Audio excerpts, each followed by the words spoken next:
Sino ba naman sa ating mga Pilipino ang hindi nakakikilala sa malutong at masarap na chicharon?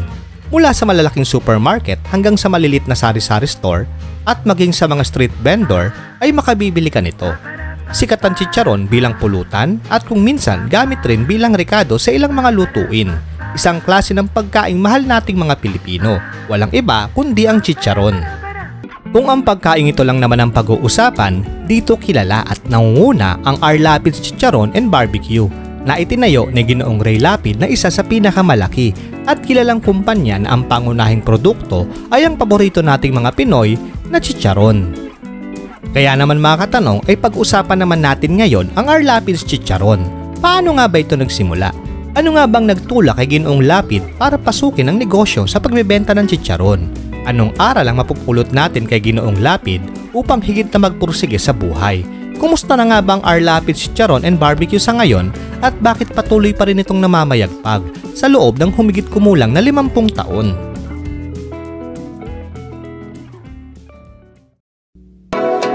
Pero syempre, kung bago ka pa lamang sa akin channel, ay huwag mo munang kalimutang mag-subscribe at i-click ang bell icon para laging updated ka sa mga i-upload kong video. Sa channel na ito, gumagawa ako ng mga video na nagbabahagi ng mga kwento at impormasyon patungkol sa iba't ibang bagay na bahagi na ng ating buhay.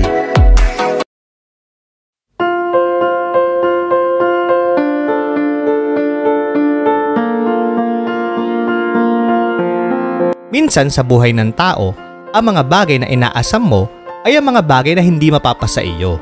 Katulad na lamang sa buhay ni Ginoong Ray Lapid na founder ng R. Lapid's Chicharon and Barbecue. Noon pa man ay pangarap na ni Ray na maging isang pulis at mapabilang sa Manila's finest noong 1970. Ngunit sa hindi inaasahang pangyayari, simula nang pumutok ang martial law sa Pilipinas, dito rin nagdesisyon ang batang si Ray na tumigil sa pag-aaral ng kursong criminology at kalaunay hindi na magpatuloy sa kolehiyo. Sa pagtigil na ito ni Ray, inilaan niya ang kanyang oras sa pagtulong sa negosyo ng kanilang pamilya, katuwang ang kanyang ama na isang meat vendor kasama si Ray sa pagtitinda ng karne sa palengke ng Quinta Market. Madalas na niyang napapansin noon na napakaraming balat ng baboy ang itinatapon na lamang ng kanyang ama sa tuwing sila ay matatapos sa pagtitinda. Isa ito sa mga bagay na pinanghihinayangan ni Ray noon. Ang mga balat ng baboy na ito ay mula sa kanila ring mga customer na pinatatanggal ang balat sa kanilang ipinamili. Dito naisip ng batang si Ray na gumawa ng paraan para hindi masayang ang balat ng baboy. Imbis na ito'y itapon na lamang ay iniluto niya ito para muling ibenta at gawing chicharon. Noong una ay nais lamang subukan ni Ray kung papatok ba sa publiko ang ganitong klase ng produkto. 1974 nang kumuha ito ng isang maliit na pwesto sa R. Hidalgo sa Quiapo, Maynila para ibenta ang kanyang sariling gawang chicharon. Sa pagkakataong ito ay hindi nabigo si Ray. Unti-unting nakilala ang chicharon na gawa lamang sa inaakala ng karamihan noon na hindi mapapakinabangang parte ng baboy. Ngunit alam niyo ba mga katanong na panahon pa lamang na mga Kastila sa Pilipinas ay kumakain na tayo ng chicharon? Ayon sa isang food historian na si Lilian Borromeo, kasabay ng pagdating ng mga Kastila sa bansa ay ang pagdating rin ng ating kinahihiligang chicharon. May dalawang klase ng chicharon ang kinakain noong panahong iyon na naghihiwalay sa may yaman at may hirap. Inihahanda at iniluluto para sa mga ilustrado o yung mga Pilipinong nakapag-aral at may sinabi sa buhay ang chicharong malaman na mas kilala ngayon bilang chicharon laman. Habang para sa mga Indio o pangkaraniwang mamamayan naman ang mahangin o mas kilala ngayon bilang chicharon ampaw.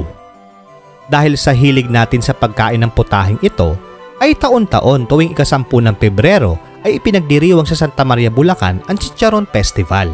Hindi may tatanggi na malaki ang naiaakyat na kita ng industriya ng chicharon sa nasabing bayan. Sa katunayan ay hindi bumababa sa 10 bahagdan o 10% ng kabuoang kita ng Santa Maria ay galing sa chicharon.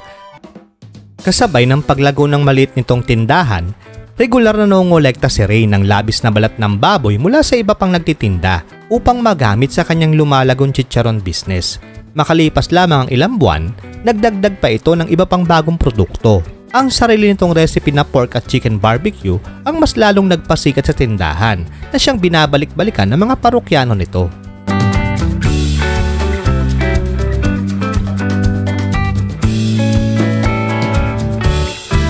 Ayon nga sa isang kasabihan, formal education will make you a living, But self-education will make you a fortune.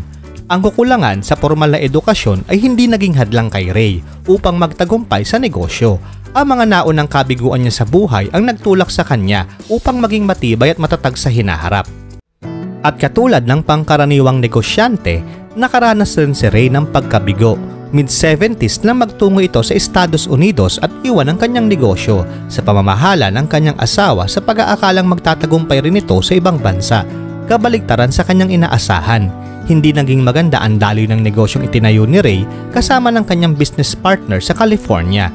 Makalipas lamang ng 2 taon ay nagsara ang restaurant at nagdesisyon itong bumalik na lamang sa Pilipinas. Ang mga aral at karanasang baon ni Ray galing sa ibang bansa ang nagbigay inspirasyon sa kanya upang mas lalo pang pag-husayin at pagbutihin ang naiwan nitong negosyo ng chicharon sa Pilipinas. Dahil nakilala ang negosyo sa pagbebenta ng chicharon at barbecue, formal na tinawag ni Ray ang kanyang tindahan bilang R. Lapid's Chicharon and Barbecue. Mula sa pagluluto hanggang sa pagtitinda ay tinutukang mabuti ito ni Ray. Nais nitong panatilihin ang mataas na kalidad ng produktong iniaalok nito sa publiko. Upang mas lalong mapalawak pa ang operasyon ng R. Lapid's, lumipat sa Paco, Maynila noong 1995 ang operasyon ng kumpanya.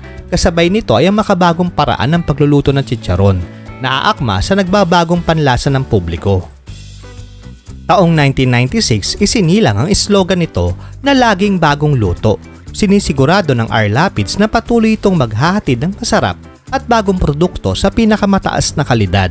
Mismong sa harap ng customer niluluto ang chicharon na naging paraan upang patunayan ang slogan ng kumpanya. Sa kaparehong taon din ay nagbukas sa kauna-unahang pagkakataon ang R. Lapid's ng una nitong sangay sa Sampaloc na sinundan pa ng 10 outlet sa Metro Manila upang mapunan ng dumaraming bilang ng mga taong nahihilig sa pagkain ng chicharon. Sa paglipas ng mga taon, hindi pa dito natapos ang ginawang expansion ng kumpanya. Nagtayo na rin ito ng outlet sa mga SM Mall.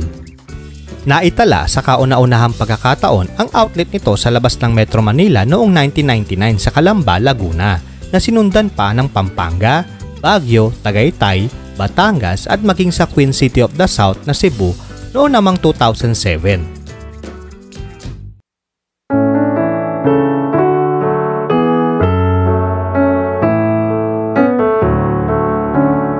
Taong 2021 nang pumanaw ang founder ng kumpanya na si Ginoong Ray Lapid. Ngunit ang legasiyang iniwan nito sa kumpanya at sa bawat tagatangkilik ng produkto ng R. Lapid's ay mananatili sa puso at isip ng bawat isa.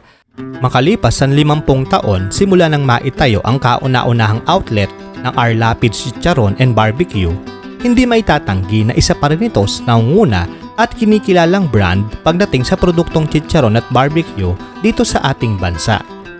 Sa kasalukuyan ay matatagpuan sa Valenzuela City ang mismong main office at production plant ng R. Lapid's. Sa kasalukuyan rin mga katanong ay aabot na sa 100 tindahan nito ang nagkalat sa bawat sulok ng Pilipinas. Hindi pa dito natapos ang ginagawang hakbang ng R. Lapid's upang gawing moderno ang pasilidad nito. Sa katunayan ay accredited ang planta ng R. Lapid's ng National Meat Inspection Service o NMIS at maging ng local government agencies, kaya't nakasisiguro tayong dekalidad ang produkto ng R. Lapid's mula noon magpahanggang ngayon. Ang R. Lapid's Chicharon and Barbecue ang pinakamalaking tagagawa ng chicharon sa ating bansa, na siya namang tumutusto sa mataas na demand nating mga Pinoy sa pagkain ng chicharon. At katulad nga na nabanggit natin kanina sa intro mga katanong, sino ba naman ang hindi nakakikilala sa malutong at masarap na chicharon? Maaari mong matikman yan, walang iba kundi sa R. Lapid's Chicharon and Barbecue lamang. Sino sa inyo mga katanong ang nakatikim na ng masarap at ipinagmamalaking chicharon at barbecue ng R. Lapid's?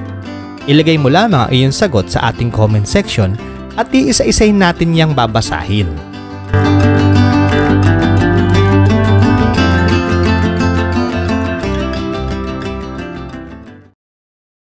Kung nagustuhan ninyo ang video mga katanong, ay huwag kalimutang i-like at i-share. Hanggang sa susunod na video mga katanong, maraming salamat sa panonood.